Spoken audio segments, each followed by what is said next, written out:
Heyo everyone, Misha P. Barkin here. So, COVID's over, right?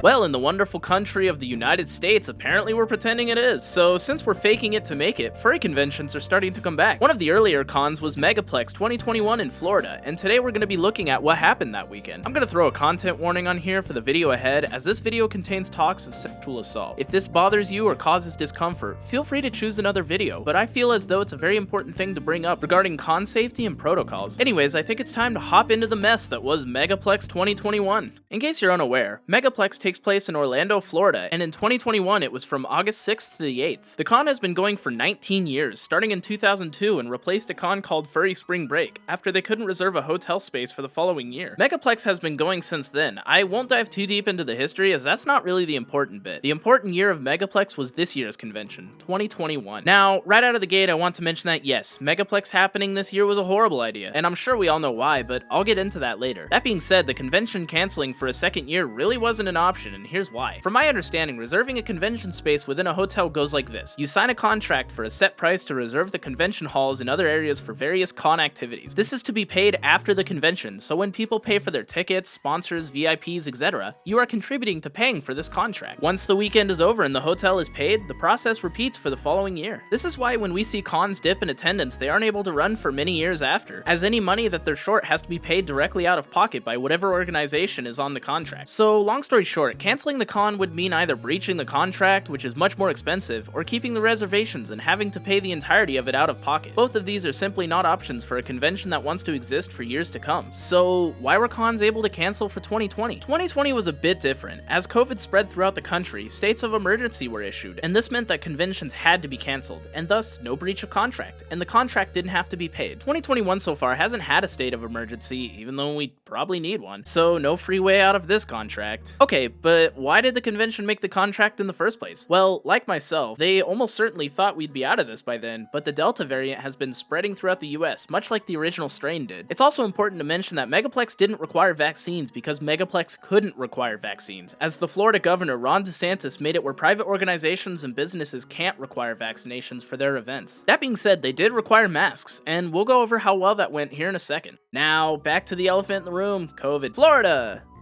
It's bad. Florida and Texas have the worst recent Delta variant spreads in all of the US. It's also worth mentioning that both places have the most lax and anti-vax people in the US, but I digress. Anyways, yeah, this was an absolute recipe for disaster. Megaplex 2021 in Orlando, Florida, one of the two most positive Delta variant cases, was inviting a bunch of out-of-state people into a tight convention space with no vaccination requirement. What could go wrong, right? So how did the convention itself go? Well, on the surface, the con went relatively well. The pictures and videos posted to Twitter show congoers having a relatively good time, and people enjoying finally being able to see each other once again. COVID has been draining, and has been absolutely brutal to everyone's mental health, so being able to travel and finally meet with their friends that live far away is an amazing thing, and has been a welcome glance into post-COVID life. Many of the pictures show everyone wearing masks, so the mask rule seems to have been enforced by staff. Now, people were required to wear masks under the fursuits, but it's really impossible to tell by the pictures whether or not people were wearing the masks under their heads, but the people without suits being masked leads me to believe that most of the people in the suits were also masked. So with the con going well, we're finally past COVID. We can go back to living our life. Hey folks,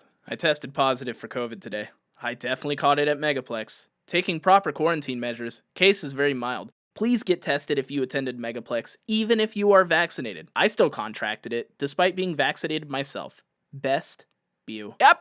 People caught COVID. This immediately set people off and caused a shitstorm on furry Twitter. It's important to mention for those unaware, but the Delta variant is able to infect and be spread by those who are vaccinated, though the spread is a lot slower, less common, and causes less severe symptoms, and little to no chance of hospitalizations. This caused a bunch of dogpiling and fear-mongering by many people online, with many people speculating that many people were going to test positive for COVID. So, is that what happened? Well, not really. We're almost 2 weeks past Megaplex, which is roughly the period of which symptoms occur. So it's safe to say that many, if not all, cases of COVID caused by Megaplex would have appeared by now. But the spread seemingly hasn't been much. There's little to no posts about people catching COVID that I've currently found. Now, this is caused by one of two things. One, people are either lying about it or just simply not posting about it due to fear of backlash. Or two, there's simply not that many positive cases. While I believe the first is happening, I feel the latter is more of a common explanation. Most people who attended were vaccinated, and as stated before, before, while vaccinated people can catch and spread COVID, as seen by Bio, the spread is significantly lower. Take Lollapalooza, the music event over the weekend, for example. As Sailor Rooscout talked about on Twitter, 2 weeks past the music event, only 203 of the 385,000 attendees have showed positive cases of COVID post-event, with about 90% of the attendees being vaccinated. So with the majority of people likely being vaccinated, the COVID spread at Megaplex was surprisingly low. That being said, we should still be very wary and cautious about COVID and conventions going forward. Now, while most people were careful with COVID guidelines, some people were Uncle Kage, a name I'm sure many of us are aware of. Uncle Kage is the chairman of Anthrocon in Pittsburgh and has been the chairman since 1998, so for a bit. He was also at Megaplex, and, wasn't exactly taking safety precautions. Now, as mentioned by Kage, this picture was taken off-site from Megaplex, but come on, man. If you do something stupid that causes you to catch COVID off-site, you're still bringing it into the con space. Now, Kage didn't end up catching COVID himself, but this was extremely irresponsible of him. He quote-tweeted the original post and said that this was a staged photo as a joke, but come on, man. Joke or not, you're still super close to someone else's face, sticking your tongue out and breathing super close to his face. Also, if this photo was staged, what about this one? Yeah, this wasn't the only person Kage had his face up against. The person says that they kissed Kage, but the picture is covered by a sticker, so it's possible he did. So this one is staged also? Does it being staged negate them being super close to one person and trading spit with another? Does it being off-site stop the Delta variant from having a chance to spread? I also want to speak about the second person seen with Kage. These chat logs were from the Furry Raiders chat, which has their own problems. I have a long fucking rant. So, I have some really bad news. I think I caught COVID from going to Megaplex, even though I have both doses of the Moderna vaccine. I've already spent too much money on admission to Denver next week, along with hotel stuff, flights, all that jazz. So whoever is flying from Phoenix to Denver next week, Thursday on Southwest Airlines, better double or triple mask, because I'm not gonna pass up flying out the weekend just because of Corona-chan. Bro, shouldn't have got kissed by Uncle Kage. OMG. That was the best fucking part. And then here's the picture I showed earlier. I got kissed by the fucking convention chair of Anthrocon, and I loved it, to be honest. I want him to kiss me again if he makes it to Denver. Gross. Talk about age gap. Now, I think it goes without saying, but don't flame Kage for doing this with a furry raider, as I'm certain he had no idea. On the surface, you can't really tell who is a furry raider if you see them in person. It's also worth noting that this is likely a troll, as the Denver con chair obtained this person's real name and after checking has confirmed they're not registered for the convention. Heyo, post-editing Misha here. The following portion had to be recorded on a separate day, so if it sounds a bit different, that's why. Apologies in advance. If you know the parties involved in the following, do not reach out to them about this. They wish to move on from this, and I have discussed with them about how I may address the following event. Thank you in advance. COVID, unfortunately, wasn't the only giant issue with Megaplex 2021. An attendee of the convention was assaulted by another con-goer during the weekend, and soon after messaged a staff member to report it. The staff member basically said that there was nothing they could do, and pretty much left it at that. No digging, no looking into it, nothing. It was also revealed that the person who was responsible for the assault was, in fact, a registered sex offender, and was allowed to attend the con, no restrictions. What's even worse is the staff was alerted of this person before the convention even began. This was 100% avoidable, and could have been stopped in its tracks before it happened. I will say, the person who informed Megaplex before the event should have included the arrest information, but the staff didn't even ask about it. They just said, well, it didn't happen at our con this year, so we can't do anything about it. I mean, you could have banned him from attending? If you can ban people from cons for hate speech, then you absolutely could have banned this person. But you didn't. It's also pretty sad that you felt the need to tell Neon to stop getting his leash pulled by other people due to potential safety issues, but allowing a registered sex offender walk around by other people and children is just fine. So what was Megaplex up to while this was all coming to light?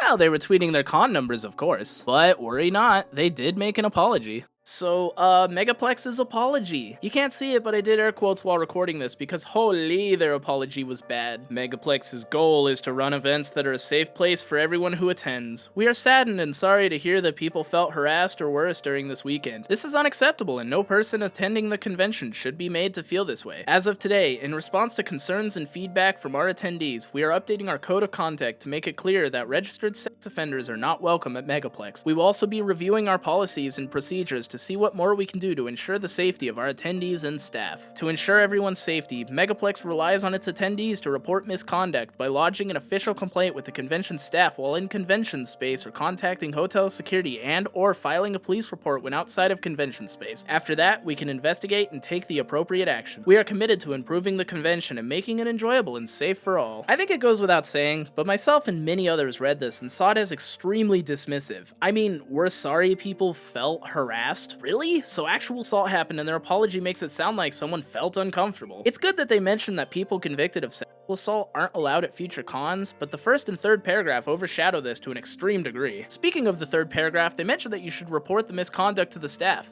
They did! The tone deafness of both posting con numbers and this shitty apology was just unreal to see in real time and just... yikes. Luckily, they issued a much better, more down-to-earth apology shortly after. We apologize for the rushed response we issued last night. It was insensitive, hurt the survivors, and it didn't address the concerns of our community. We downplayed the severity of affected attendees' experiences instead of taking accountability. We also want to apologize for the way we failed to act on attendees' reports of harassments and warnings before the convention. We failed to live up to our promise to our attendees. You deserve better, and we will be better for each of you. Every attendee deserves to feel safe at our event, and after reviewing the feedback we've received, we are immediately implementing the following changes. 1. Registered sex offenders will not be permitted to attend the event. If you have concerns a registered sex offender might be attempting to attend Megaplex, please send your report to this email. 2. We will be working with members of our community to develop a plan of action on how to best protect our attendees. Any and all feedback is appreciated for this progress, and if you have any suggestions on how we can make the event safer for you, please write to this email. 3. We are seeking a survivor advocate who will handle and address all reports of sexual assault and assault with the kindness and dignity that survivors deserve. If you believe this is something you are qualified for and would like to apply for the position, please contact our HR team at this email. The board of Megaplex understands this is only the start, and there is much more we need to do to heal this break of trust between us and our community. We will be publishing future information regarding attendee safety so our community can review and provide feedback during this process. In addition, we would like to thank the attendees who brought these manners to our attention for their honesty and their bravery. We are listening and appreciate our community holding us accountable. We let you down.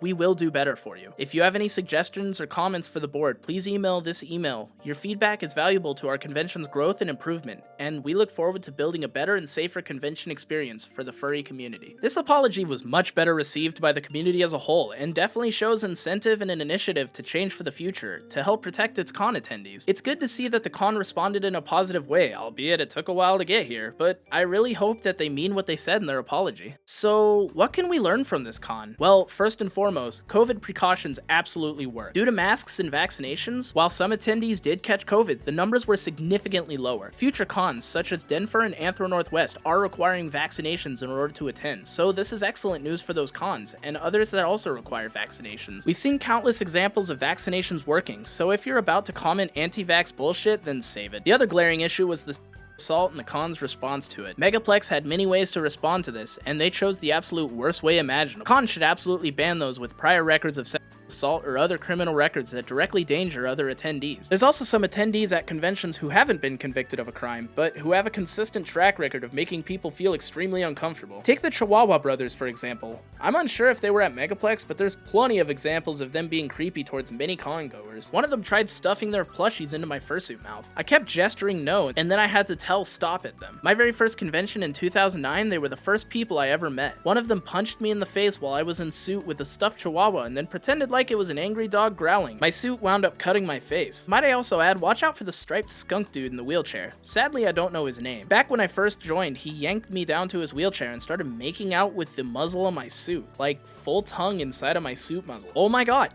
He did this to me too. He pulled me down and was rubbing my back and stomach uncomfortably and just feeling me up. Ugh. I'll never forget that. My first con when I was 14, I was cornered by these creeps. I managed to get away thankfully. My mom, who went with me when I was younger, saw them and intervened. Avoid them at all costs. I've had these two corner me in soup before. I was very drunk and my friends I was with didn't notice them pick me off from the tail end of our group. I've always avoided them in general as I find the weird acting they do with the plushies to be off-putting, but they started making incredibly forward comments about what a good boy I look like and such. One of them had put an arm around my shoulder. Thankfully, while they were digging around for a particular plush, I managed to slink off and duck into a nearby hallway.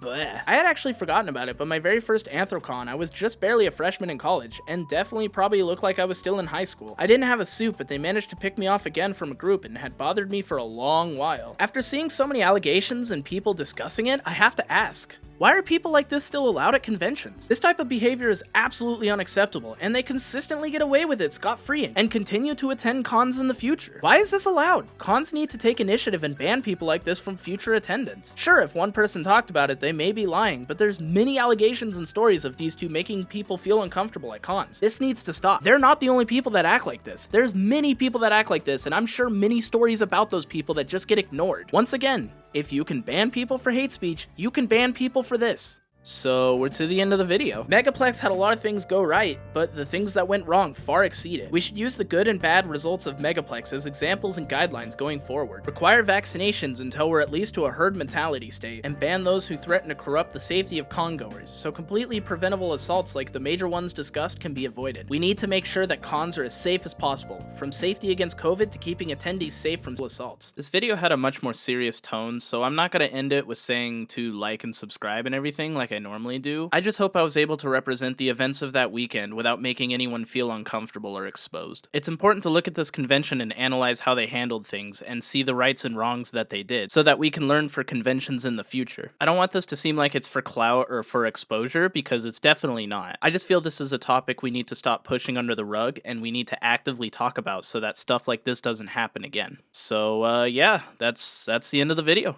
I'll see you guys next time. Bye.